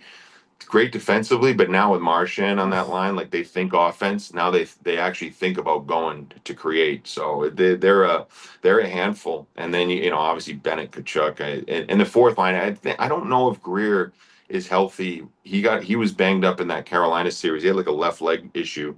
But Greer with Nosek and Gadjevich, that's a pretty nasty heavy line. Like, yeah. That's not a fun line to play against. And if not, it's Boquist that's going to play. But Boquist is I think he's more suited for top six stuff. He's a nice skater, skilled kind of guy. But if Greer's in there and they can play that heavy game, that's a tough line. Hey, you brought up Oilers coach Chris Knobloch. For me, as a quasi Oilers fan, a casual hockey guy, it seems like he's been really good at making adjustments in games and in the series he's been so far. And I just wanted to get, from your perspective, what do you think of him as a coach and his ability to make adjustments in games? Yeah, I think he's done a nice job. I mean, it's you know it's hard when you've got two best players on the planet, arguably playing on your team, not to rush to go to those guys quickly. I think the one thing that I think he's done in the last two rounds, and I kind of mentioned it earlier, is that he's kept Draisaitl and McDavid apart for the most part in the last two series, and I think that's critical. I think the only way they're winning this series is to match that depth for Florida. If they load up with those guys, to me, it's a panic move. I get it if you're down, you got to do it in a game, but if you start getting to it because you're impatient about it being a grind game, to me that's telling you're playing into Florida's hands at that point. But I think Knobloch has been more patient with understanding that that depth needs to work, not necessarily for round 2 and 3, but when we get to the final, those guys have to understand that they can do a job too, you know, like It's a great point. It is. it's critical. You can't all of a sudden then now get to the final and be like, okay, guys, thanks for getting us here, and now we just go with 29-97. I think he's done a good job of being patient with, spreading it out and making sure that their team does have the necessary depth to win a Stanley Cup. Because the goal is to win. It's not the goal is to get to the final or get to the conference final. Maybe that's a goal for other teams, but they want to win. I think Knobloch's done a good job with that. I think it's important that he remains patient that way. But again, if you're down, then all bets are off. Then you got to load it up and go and get going. But I think his experience that way. He's done a better job this year. You put a good point about Edmonton's defense, and there's so much deeper on the blue line now. And you're allowed, Bouchard can be Bouchard, and he could go offense, right? Like the fact is that you're because that's a big piece of going at them is having Bouchard, on the playing the other end. So I think you're deeper now. That should help. Oh, I think their D is way better this year. They relied on 4 guys last year. And, I think Wallman has been a nice addition to their group. Yeah. Klingberg is healthy and a really nice addition on the third pair. So Wallman and Klingberg are allowing them to spread it out a little bit more, which is huge. Ekholm coming back is massive for them as well. I mean, Ekholm is such a reliable, steady guy for Bouchard, so Bouchard can join and go. And then I think Nurse and Kulak, they at times I think they got to understand who they are. Like they're not, to me, they can't be thinking offense all the time, but they've got to give you solid minutes and defend well. And I think they have done that for the most part. And I was talking to Paul Coffey yesterday, and he was saying, he's like, the key with these guys is just get it to the forwards, quickly. That's the part that he's stressed to these guys. It's not about thinking you're just get it in their hands. That's their strength of their team. Get it in McDavid's hands. Get it in Draisaitl's hands. Let them go. So it's critical that they do that. I think with Wallman and Klingberg as a third pair, they have confidence in playing 3 pairs of D that can move the puck quickly up to those guys, and that's critical. And I just want you to gush for a minute about McJesus because, dude, think about that Dallas game. It's 3-0. It looks like they're going to blow them out of the building. And then all of a sudden it's 3-1. Then it's 3-2. And in that goal, he's got a guy on his back. I don't know how he makes that move. He's just ridiculous. I mean, it's so much fun watching him play. You must just love, as someone who loves the game, you must just love being, front row to that. Oh yeah. Yeah. I mean, it's like, it's like you're watching a kid that's 14 years old, that, he hit puberty early and he's playing against his peers and they're like little kids, you know what I mean? At an NHL level, that's what you're watching. You're watching a man amongst boys when he gets going. It's wild. I mean, at this level, you don't ever expect to see a player that much better than everybody else. And he's a driven individual who cares deeply, but there's a lot of players like that. But then to have the talent to do what he can do when he wants to do it, to me, is remarkable. And even when he's not playing at his best, he still can be effective. I mean, if you watch the Four Nations tournament, he was not as dominant a player in that tournament as you see him at times, but he still finds ways to have an impact on games, and he scored the game winner in overtime in that tournament. And I think he's primed to. I think he's primed to do a job here in this final. I think he's ready. I think. Sounds I like think you like Edmonton. Edmonton. I think Edmonton's going to win this series. I do. I think in the end, if it comes down to specialty teams, and the longer the series goes, as long as Knobloch doesn't panic, I think McDavid will get the job done. That's awesome. Yeah, he doesn't panic like riding his horses Right. too early. I think he's got to have patience and understand that play the long game, and if you do that, maybe you'll be all right, because you can't ride these guys 20, 25 minutes a game. They're going to run out of gas. I think if you do that. Hey, you know Talk well. You know the whole situation. What do you think Talk brings to this Flyers group? We obviously love the hire and the whole thing. What do you think is the sauce, though, that Talk will bring? Well, I think one thing, I think people respect him around the league. Players respect him. Players' agents respect him. So I think he's going to bring an attractiveness to Philadelphia that maybe wasn't there in recent years. If a player, I'm not saying like the idea of attracting free agents. Okay, how many guys actually get to unrestricted free agency that are impact players? Not a lot anymore. It's not that. But it's players that have, say there's a trade possibility and a player has Philadelphia on his no list. Now that Talk's here, they might be like, you know what? I'll remove Philadelphia off the no list. I'll go to Philly, because they know what they're getting in a guy like Talk. He's a guy's guy. He can talk. You can talk to him. He's real. He understands. He's been in every situation that player can understand. He's been a fourth liner. He's played with top players. He's been pushed out the door. You know what I mean? He's been an all-star. He's played for Canada Cups. Every area you could think of, and as far as being a player, he's been there. Trust me, he gets it. And he empathizes with the player. He will hear, but at the end of the day, he'll give it to you straight. And I think that's what players appreciate about Talk. And I think that's why it's a good hire for the Flyers at this point. And I think he'll let Michkov be Michkov. Like, he'll realize, like, hey, listen, the kid's such a gifted offensive player. Like, I'm not gonna wear on him. About playing both ways. Think about his time in Pittsburgh when he was an assistant coach, when they won those cups, right? He had to deal with Evgeny Malkin. Yeah. Malkin can be a temperamental guy. He can be a guy that's difficult to handle. And Talk was able to handle that, make sure everything was cool for him, right? Yet cool for everybody else. Talk understands it. He knows how to read people. He knows how to talk to people. He's good that way. Trust me. Like, I know him. He knows how to handle those tough situations and handle those players. He's not going to give, like, Michkov's not going to be able to do whatever he wants. Right. But he's going to have some latitude for sure. Yeah. So that we can see what he can truly be. Last thing for me, what if these playoffs kind of taught you about the rebuild for the Flyers, right? Like, Jonesy and Danny, and you go, all right, I just saw these playoffs. What does it mean for how I construct this roster? Well, that's a good question. I think if you look at the teams that are successful, you need centers, number one. You need puck moving D.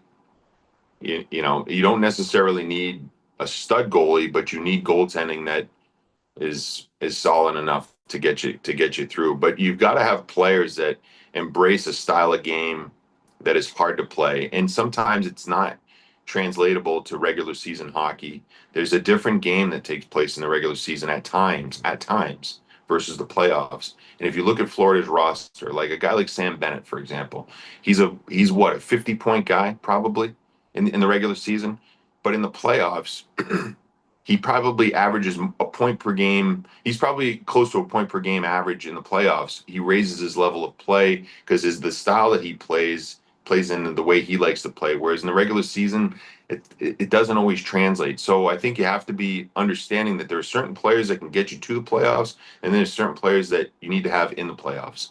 And if you can get a blend and a fuse of those types of players that understand the savvy to understand that there's a certain game that maybe you got to play in the regular season versus the playoffs, and you can flip the switch, you've got a really good player there. But if you don't, then you got to make sure you have players that can get you to that point. And I think for the Flyers, I mean, they've got guys that are learning to play that way. Certainly, I think the way their games are not easy. Trust me, because when they win games, you watch them. I mean, it's like you're squeezing the lemon as hard as you can, every last juice out of it to get them to. So that, I think they got that part of it. I think what they need is just a little bit more skill to make some of those regular season games not as stressful and as taxing, so that when they get to the playoffs, I think they've got some guys that are learning to play a hard game, what it takes to win in the playoffs. I think guys like Noah Cates and Tyson Forster, they're learning that. I think they get it, and I think we get those guys into the play. They'll be good playoff players. They just need a little bit more talent that can get them through the regular season, so those guys aren't grinding so hard, Right. like to get to the I don't know if I'm making any sense, but No, you are. you need good players. Yeah. You need good players to get you there, and then those guys can be like in the playoffs. You'd be like, man, that guy was amazing, and it's like, yeah, he can't do that for 82 games. So that's and whoever's going to sign Sam Bennett, I don't know where he goes. Someone's going to be, they're going to sign him, and he's going to sign for good money. I think he's going to stay in Florida. That's my opinion. He should, at least. But if he goes to, say, Toronto or whatever, and gets $8-9 million a year, and he gets 50 points, and people in the regular season are bitching him because he's got 50 points and he's a $9 million player, it's like, wake up. He's not a regular season guy. He's going to rise to the occasion in the playoffs. That's where you're going to see his value. But someone's going to sign him if that happens, and they're going to, you're going to see some article. They're going to be mad about the fact that he's not an 80-point guy. That's who he is. So, but yeah, I don't know. I don't know if that makes any sense, No, but it makes that's how I perfect see it. sense. No, it's a great. That's a great answer. All right. Last thing is the goalie. We didn't talk about it. Skinner? Yeah. I mean, Yeah. that's the only thing that can derail him. Yeah, it is. If he, and here's the only thing you got to be careful of. Like, and I've experienced it. Like when one series ends and a new series starts, and a different style comes into play, and you don't have that same mojo, sometimes that can be hard. And if you fall behind quickly, you saw it last year. They fell behind quickly, and now you got to dig yourself out of a hole. Do we get the Stuart Skinner that started against the LA Kings, or do we have the Stuart Skinner that has had 3 shutouts in his last 4 games? I think so. Yeah. That's the question. And if the clock strikes 12 on him, I don't think they have any chance. No. I don't care how good McJesus is or Draisaitl. You can't make up for that. Yeah. But if Skinner does his job, I like Edmonton. I really do. All right, we're going back to the series real quick. Bobrovsky, I'll talk to the other goalie. Like, he looked pretty average the first series and midway through the second round, and now he looks ridiculous. Is it just him getting hot, or did the Panthers make adjustments to how they were playing defense? I think he got better. Yeah, it's a good question. I think it's a little bit of both, but I think he got better. I mean, I think there was some, and he's given up some goals. He's even in games where he's played well, like the pucks that have gone underneath him, kind of weird goals. He has a tendency to give up those goals from time to time, but I think they got such supreme confidence in him. I think he just kind of locked in. He got dialed in, and when he gets like that, he's scary. The thing about Bob is that he's able to get to pucks that a lot of goalies can't get to. That's the thing. He will give you that goal that goes underneath his pads from time to time. But, man, there are saves that he makes where it looks like it's helter-skelter and he can get to a puck. And what it does for a group it's immeasurable, truthfully. I think he's dialed in right now. I don't know if I've seen a goaltender that cares more about process than him. Like, I think the goaltenders all almost in the end, they always start to worry about, looking down the road and, maybe what it would feel like to be a Hall of Famer, or what it would be like to win a Stanley Cup, and you kind of take your eye off of what you're supposed to do. Bobrovsky does not waver. I mean, this guy is like, he worries about one thing, and it's about his preparation on a daily basis. He don't waver from it one bit. And to me, that consistency is what makes him so good, because every day he's predictable. You know what he's going to do as a teammate, and his play thrives off of that. He does not get rattled off of anything, which to me is remarkable. He's a Hall of Famer. I mean, no question about it. He's a lock Hall of Famer. Yeah, I know. Yeah. I could have been his backup until today, probably. Say, Bob, Bob, you play the Bob and Boo Bob, show. You play 70. Bob, you play 75. I'll play 7, and I'll be your backup the whole way. Cause you're the greatest, man. You are the absolute best. You kill it. Like, the whole TNT broadcast is the best. We had Chris on yesterday to talk about the behind the scenes show. It's just great. You just keep it up, dude. You are you're a treasure, man. We love you. Thanks. Yeah, we love it. We have fun doing it. So it's a great gig. It's not work, that's for sure. It's fun. Yeah, it's awesome. Thanks, buddy. Enjoy the game. All right, guys. There All he right. is. See The great Brian Boucher. The Booty. Is he not, like, I love analysts that break the game down, like, that are so good at teaching you moments, that nuance. They can break it down and teach it in a way that's accessible. Oh, because some of these people, especially it's like we had Legs on tomorrow. Like, I purposely wanted Boosh today and Legs tomorrow to look at the finals. Like, I love, like, I'm in on this stuff. Like, I'll watch. I can't wait for tonight. Like, I cleared my schedule. I know we got a baseball game, but I'll be home by then to watch the game. Yeah, you got to have the volume up because the arena's going to be rocking. I love it. I do. I love final stuff. I mean, tonight, and I like the fact that it's one night NHL, next night NBA, and I'll watch through it. Yeah, it does. It's awesome. It does. It does sting to hear Bobrovsky's a Hall of Famer, and we're still paying Brizgallo. Dude, it's outrageous, dude. It really is. It's just outrageous. By the way, that big deal, that was the big deal, brought to us by Cherry Hill Jeep. Big deal when it comes to the Stanley Cup playoffs. And so, listen, he's right about Talk. Having Talk is having a guy here that's got cred, man. He's got street cred. Yeah, and I think it's a direct opposite of what we had before. I don't think no free agents want to come. Listen, you talked about that. And not just free agents. Like he said, guys who have no trades. Yeah. Guys that go, you know what, I want to go to Philly. Like, I'm in on Philly. Like, got the kid playing, right? Like, there's a feel about it. Yeah. Jonesy, Danny, Tockett. Hopefully everyone's listening there because he said that what do they need? Centers. They got no centers and puck-carrying defensemen. Yeah. That's the one thing that stood out for sure. Let's take care of some business. And, oh, man, we're going to talk a little Phillies. Go live to Toronto. Back up to Canada. Edmonton and Toronto. With our buddy Matt Gelb, who covers the Phillies, did an awesome job. Does a great job. Awesome job. Let's talk about Rothman. Yeah. Our great friends at Rothman Orthopedic, the doctors that make a difference, that keep us in motion.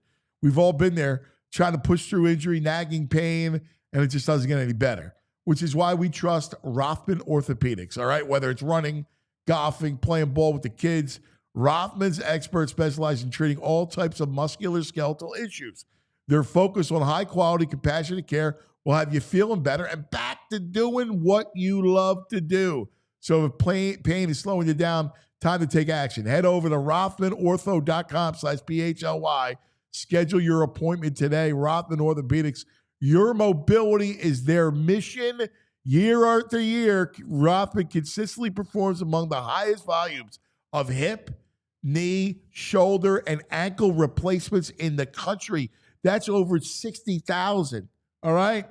It's not just the volume. They have volume crazy. 250,000 new patients and consults that Rothman is most proud of, but it's their commitment to improving those patients' lives through their service and care. That's the deal, all right?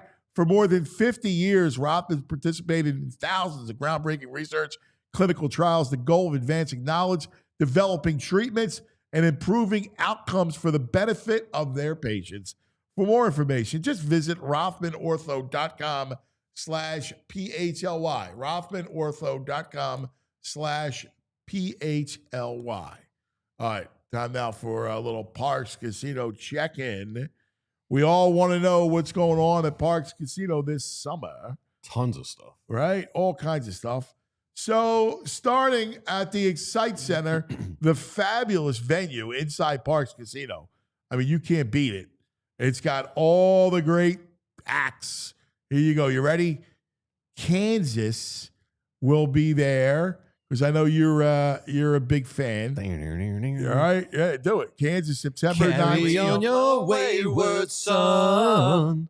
There'll be dreams when you are done. Lay your weary head to rest.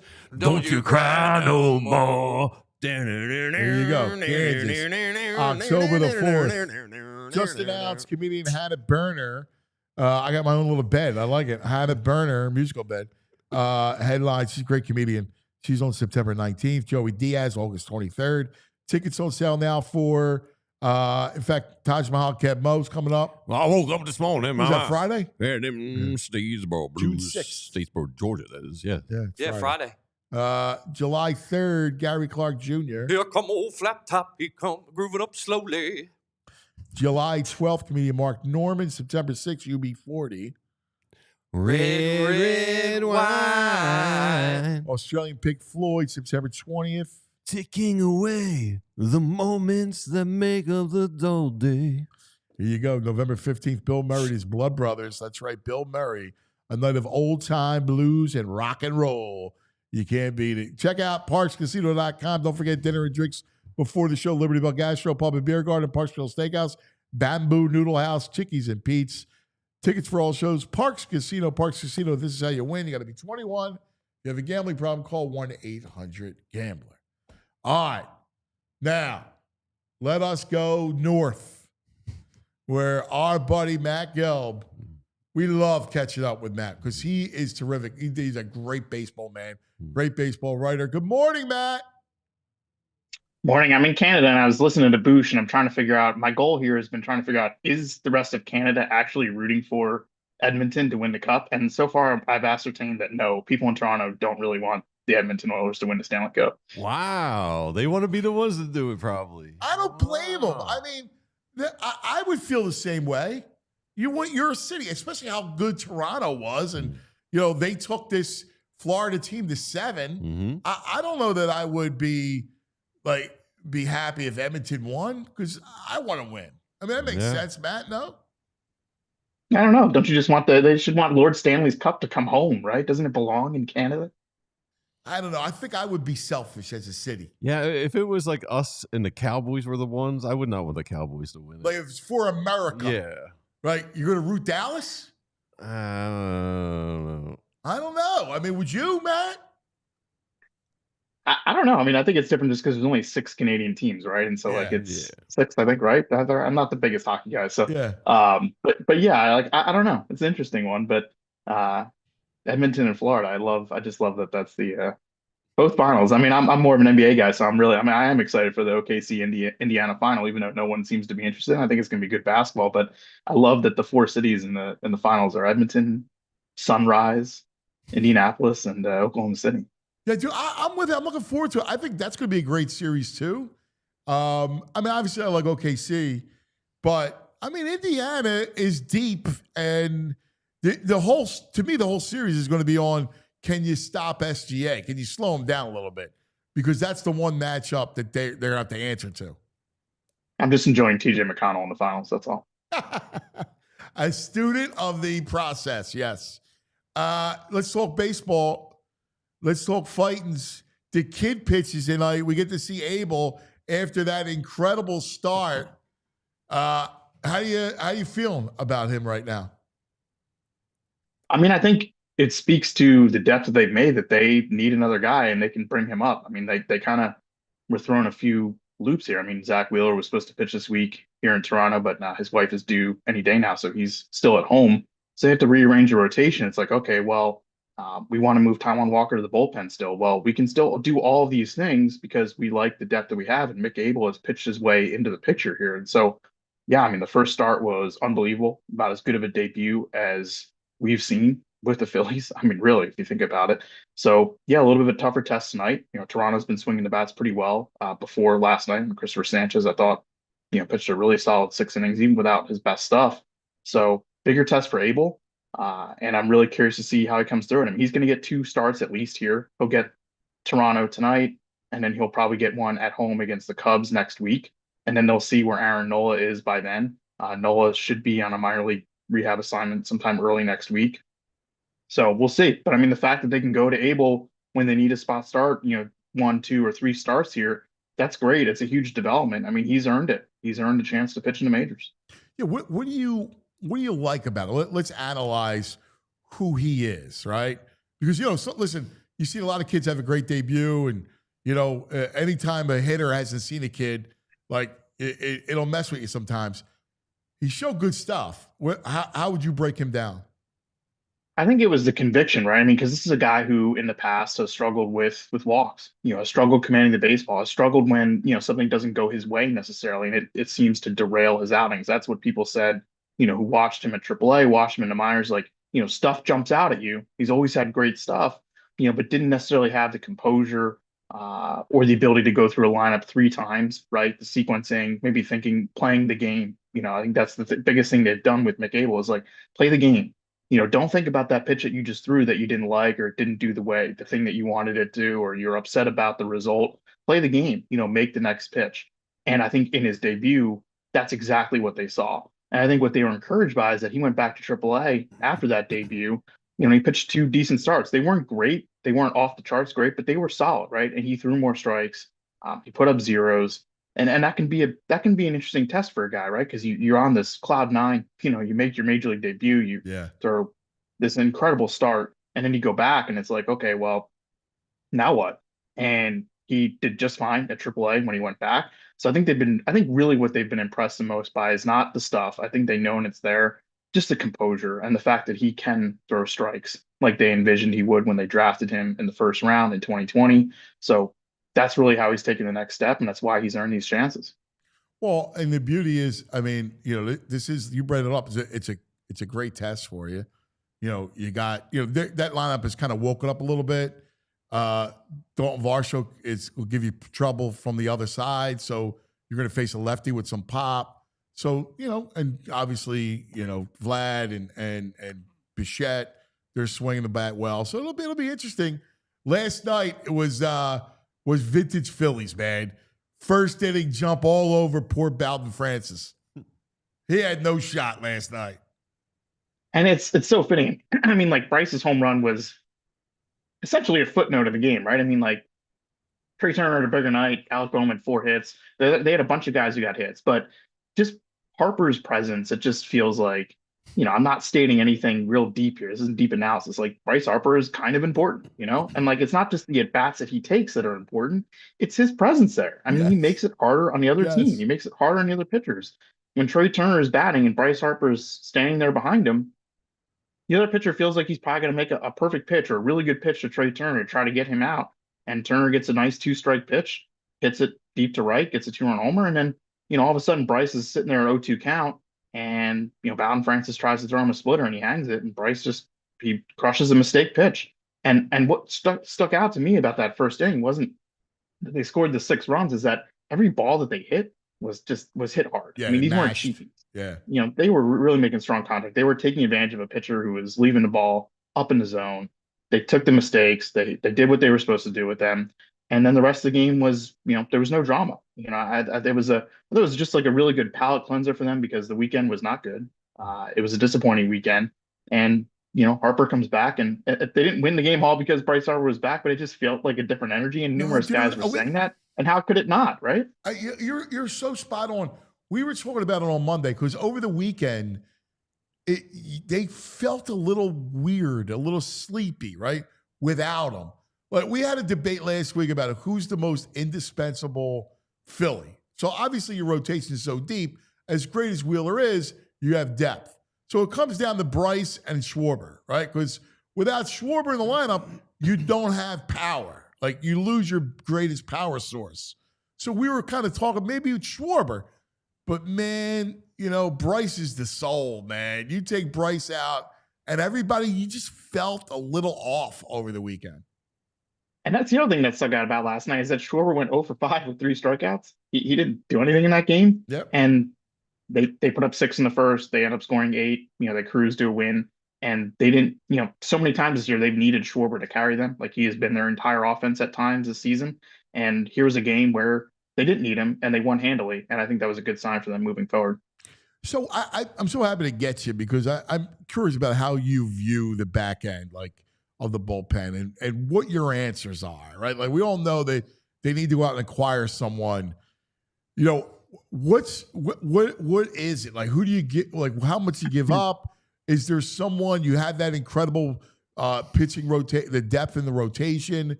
Do you move someone for the playoffs with one eye, knowing I'll get a guy for the regular season, but in the back of your mind, knowing you got some arms that you can maneuver for the playoffs? It's all good questions, and I think they don't know the answers yet. I mean, because I think the trade market is still very unsettled. You just don't know in 7 weeks, which teams are going to be selling, which relievers are going to be available, who's going to be buying. And I think as it stands now, you're going to have more buyers than sellers. Like, that's been the case the last few years, ever since they expanded the playoffs.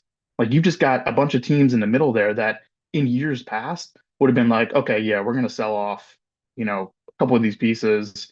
We're going to take advantage of it. But I think now when these teams are hovering around 500 and you got 6 playoff berths, there's more pressure on these front offices to not sell off, to not upset their fan base, to not upset their clubhouse, to be like, no, like, we're going to go for this. Like, we can get in the playoffs. Like, look what the Phillies did a couple years ago. They, they didn't sell. They snuck into the playoffs as a 6th seed and they won the National League pennant. So there's examples of that every year now. And I think it's created this dynamic where if you are trying to buy, you're probably not going to get your first or second choice. And so now you got to really think about it. And so I think the bullpen as it looks now, obviously, is going to look different in July. It's going to look different than even from July to October, if they're in the playoffs. And so the first maneuver they could make internally was moving Taijuan Walker to the bullpen. And I'm skeptical about, how it'll look. He's never been a traditional big swing and miss guy, but he's also a bigger guy. And he has thrown a little harder this year. He's gotten more swing and miss from his stuff. Like, I don't know. I mean, I think if they weren't trying anything, we'd be sitting around being like, why aren't you trying anything? So Right. I think the fact that they can bring Abel, they think Nola's going to be back soon. It's like, okay, this is the time to try this. And I don't know if it'll work, but I mean, like, what a hell of a redemption story, right? If Taijuan Walker ends up, even if not if he ends up factoring in October, but if he ends up being a guy for the next, 6 weeks who ends up just being like a steady presence in the 7th inning or something for them, like, that's kind of cool. I mean, if he's able to pull it off and because they need the help right now. And this is a guy who, a couple months ago in spring training was getting booed in a spring training game before he even threw a pitch in the regular season. So, credit to him for putting in the work. He's been better this season. He has helped them already just as a 5th starter. So we'll see what it looks like. But I think what sticks out to me is they have options, right? They have options come July, like whether it's a trade, whether it's bringing Painter up and moving one of your current starters to the bullpen, they have options. They are not the most obvious options right now. And no doubt they have to make a trade. Like, they have to go get somebody. It's unclear who that's going to be, what you're going to give up. But I think they have different options right now. And I think that's maybe why they're not necessarily panicking yet. Yeah. The other issue you're going to face is there's not a lot of guys out there either. Like, it's, like you said, it's going to be a seller's market and there's not a lot of guys. So, and everybody needs bullpen help pretty much. Yeah. What about the lineup? Would you tweak? Would you, it's one thing to beat up Alden Francis, who gets beat up every night. But would you look at the lineup? Would you like to tweak the lineup? Add a right-handed bat? I mean, I don't know. I mean, they could use a better right-handed bat in the outfield, I think. I think that's something that they're going to look at. But again, like, right-handed bats, it's funny because the Yankees have been telling teams for like weeks now that they've been looking, even in the spring, they were looking for another right-handed bat, and they haven't found it yet. And it's just like, I don't know. I mean, like, I think if one appears, yes, like, I think they'd be interested in upgrade, especially if you're looking at left field, a better righty bat out there, whether if it's a platoon guy or it's actually an everyday guy. I think they're open-minded there, but I think the lineup that change that they've made and moving Bohm up in the lineup, I think it's the right time to do that. Moving Real Muto down, moving Castellanos down just a little bit. I think Bohm has really played his way back into the middle of the lineup, and that's been a big development for them. I would leave the top alone right now. I like what Trey Turner is doing where he's at. I think the lineup where their lineup against righties with Stott, Turner, Harper, Schwarber, Bohm, like leave it alone. Like let's just keep seeing. I know Stott hasn't been great out of the leadoff spot. It's kind of been hot and cold. I thought actually set a great tone in Tuesday's game with that leadoff walk. Like just get on base, and he ends up having 2 at bats in the first inning. He has a RBI single then also later in the inning. So Yeah. I would just let it be for now. Like, do I think Bryson Stott's their leadoff guy, like the permanent guy? I don't know. Probably not. But like, I think they should let it play out. But yeah, I mean, I think they got to be open-minded about something in the outfield. They really do. It's going to bring me up. I've been banging this drum just because I love his name, but Otto Kemp hit his 14th dinger last night. He's batting like 320. What's it going to take for him to get up here and get some bats and play platoon and right field a little bit? An injury, probably. I mean, I don't think he's an outfielder. I mean, like if they thought that he could do some outfield, he'd be playing there more. And he only plays there like once a week, if that. And I keep asking, like, why is he not playing more outfield? Why not get him more reps in the outfield, left field? I think there's some limitations there. Like he's obviously like an offensive first player.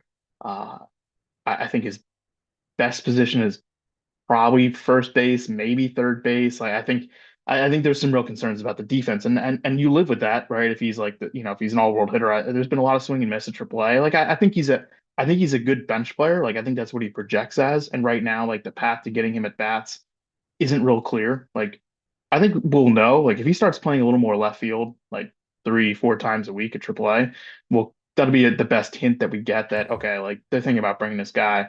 The AAA numbers are really good, and I'm not trying to ding him. Like he's had a really good season. He's a self-made guy, right? Undrafted player. It's a really remarkable story. I think his only path right now is if they have an injury, right? And they need something, an injury at third base, injury in left field, something like that. But the fact that he hasn't played more outfield in AAA, I think, is pretty telling. We've also debated on this show. We're fans of Topper. We think he's doing a good job, but there's a group of fans out there in Philadelphia who are not big on Topper. And he seems to manage the clubhouse really well. And you did a great story about Jeff Hoffman and the sign, the Hoffman Street sign. And I think that's part of what Hopper does is create this locker room where everyone gets along. Can you talk about the Hoffman Street sign? Yeah, it's a funny story. I mean, like I'd seen it earlier this season, and it was hanging up in a hallway next to the Phillies clubhouse, and I was like, it's kind of weird, like Hoffman Avenue. Like, what's the deal with that? It's like clearly a street sign has been ripped down from a pole in Philadelphia, and I was like, that's kind of weird. And I made a note, and I was like, I gotta ask guys about this, like when we go to Toronto, because they're gonna see Hoffman for the first time since he signed. And sure enough, like going to the Blue Jays clubhouse before the game Tuesday, and next to Hoffman's locker, the sign is sitting there. It's like leaning up against the locker, and I'm like, oh, okay, there's something, like there's definitely a story to this. And it turns out, like, I mean, there was like the Phillies miss him, and like he misses the Phillies, and that doesn't mean that like he's not enjoying his time in Toronto. I think he is. He's happy. He got paid $33 million over 3 years. You can make an argument the Phillies should have kept him. You can also make an argument that the 3-year deal was too risky. I mean, like I can see both sides of it. I know that they definitely miss him as a person, right? And so the story goes that like last year, a couple of players, somebody realized that there was a street named Hoffman Avenue in the city. I don't know, stumbled upon it or something, and somebody dared someone else, you won't get that sign for Jeff. I was like, well, Jeff's got to do something to earn that sign. And I was like, well, they were like, well, he'll say he makes the All-Star team. Like if he makes the All-Star game, like we'll go get that sign for him. Sure enough, he makes the All-Star game, and they have to fulfill their end of the bargain. So they get the sign, they give it to Jeff, and it ends up getting hung up, out near the clubhouse. And it's funny that it was still hanging up like as of last weekend. And I think a couple guys knew that they wanted to give it to Hoffman to just, as a just kind of like a little wink, and Thompson, you're right, created that sort of environment. And I think there was it's interesting because for the relievers, right, they don't run a bullpen with set roles. You know, Jeff Hoffman is the closer here in Toronto, and he wasn't the closer with a capital C in Philadelphia. But I think there's this trust like that Thompson puts these guys in spots. And Hoffman is a perfect example. I mean, he came to the Phillies on a minor league deal, and then guess what? A year and a half later, he signed a $33 million contract. Like, and he did that despite not being the capital C closer. You know, he got put into the stickiest spots. He pitched in the 7th inning, the 8th inning, the 9th inning. He came in with runners on base. You know, he did all that stuff. And I think there was just this trust in the way that the manager runs a bullpen. And I thought really interesting was that, like, and this is a total tangent, but I was stunned at like the sort of discourse that came out of Sunday's game, the loss against the Brewers, because the manager really messed up. And like a rare instance where I think you can sit there and be like, whenever he makes a move, you know, you can agree with it, disagree with it, but there's usually a decent reason or there's some sort of justification for why he did it.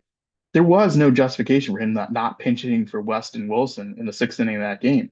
He had the platoon advantage right there in the at-bat. He was going to get the better defense in there for the last 3 innings of the game. And after the game, you know, Thompson was like, I need to do a better job. Like you know, there's some things I'm going to think about. And it was a rare, I think, instance where you have a manager basically being like, I messed up. Like, I really messed up. And it might have cost him the game. I mean, the fact that Wilson was out there still in left field, did not catch what was, you know, a routine fly ball to left field. And then I think the focus was all on Trey Turner. And I get it. Trey Turner, it's got to make that play at shortstop. It's a routine play, but that inning is totally different if Weston Wilson isn't out there in left field and Max Kepler catches a routine fly ball for the first out of the inning.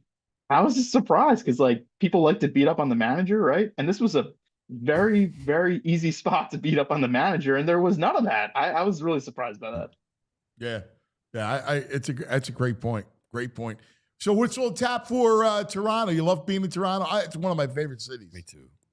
It's a great city. I haven't been here in a couple of years, actually, just because it's usually not that cheap to get up here, and I can't justify it on my travel budget. But the Phillies for years only played like 2-game series here, right? And so it'd be like a night game and a day game. It's like quick trip, and it's hard to justify. Now they're playing these 3-game series, which is great. Awesome city. I think what really stuck out to me is they've been doing work in the Rogers Center. You know, we used to call it the Sky Dome. Yeah. All this work, and I haven't been here in a couple of years, and the place is awesome. I mean, like they've really done some awesome work on the ballpark. It's a cool experience. The roof was open last night. I think it's going to be open again tonight. It's beautiful weather here. It's such an underrated place to catch a game, and it's not that cheap to get here, but it's so close. Like the flight is like 52 minutes from Philly to Toronto. I mean, it's kind of like, you know, you kind of forget how close it is, right? And it's not that bad of a drive, even if you want to do the drive. So, I mean, the Phillies come here every year because Toronto's like, quote unquote, their like natural rival or whatever. So they play 3-3 with the Blue Jays, 3 at home, 3 on the road every year. It's the one AL team they do that with. So, I mean, if you're ever looking for a trip, if you're a Philly fan, like I think it's an awesome city to come to. Also, it doesn't hurt that the American dollar is is quite good up here right now. You can live like a king up here. 73 cents. Nice. 1 Canadian dollar is 73 cents American cents right now. So it's a great city. It's clean, awesome food, great ballpark experience. So it's neat to be here. And get to write about Mick Abel tonight. We'll see what he does. And Luzardo gets back on the mound Thursday after, you know, really the worst start of his career, one of the worst starts in Phillies history. He showed up to the ballpark yesterday with cornrows because he decided he's a very superstitious guy. And he's like, well, you know, you give up 12 runs and you got to change something. So he showed up to the ballpark with cornrows, and, we'll see what he does when he gets on the mound Thursday afternoon. I like it. I think it's a big outing. Mm-hmm. I think it rebounds nicely. Matty, you are terrific. We love following you. We love when you're on the show. You're great, man. So thank you always for your time. Thank you, guys. Have a good day. Yeah, brother. There he is. Great Matt Gelb. Terrific, man. Yeah. That's a great job. Yeah. All right, quickly, back in the day. We got a back in the day? Yeah, maybe. We're going back. We're going back. We're going back in the day. Ooh, all right, we're going a little Edmonton Flyers Stanley Cup Game 7. That's awesome. But it's not what you think it is. It's a player I just love hearing his name. Yeah, all right. All right. I love him. McCrimmon, who just poked it in. Ruotsalainen back for Edmonton. Losing it. There's a chance for Sutter. Now Sinisalo. Big save, Pure. Dude, look at that. Look at how there's no advertising. There's nothing going on. It's all clean. Yeah. Ilka Sinisalo. Grant Fuhr Stones. I like Ilka. Yeah, I was like, I gotta throw some Ilka. Ilka was all right. Finnish. Yeah. He was a Finnish phenom. Ilka. We had the Swede too, Pelle Eklund. Yeah. Great stuff. Good job, Frage. Awesome. Have a great night, everybody. Watch the cup, and then tomorrow we'll have legs. Talk hoop. Leg day. All right. Go Oils. It'll be fun, and of course, always go Birds. And go Phils. And yeah, of course. We don't ever forget the Phils. Go Birds is just in general. Everybody have a great day. We love you. We'll see you in the morning. We all silly like the mayor.